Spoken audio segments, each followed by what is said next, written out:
So you get 2 tags and you get the mobile phone app.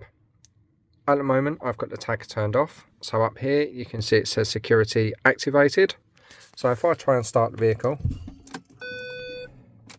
it won't start. I'm going to turn the tag on. Now I can start the vehicle.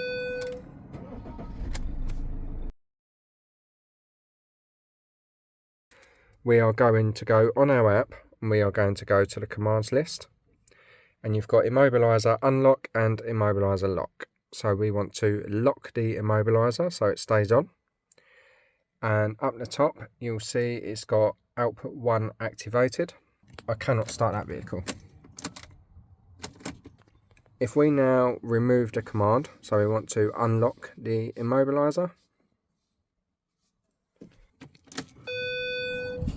Now it starts.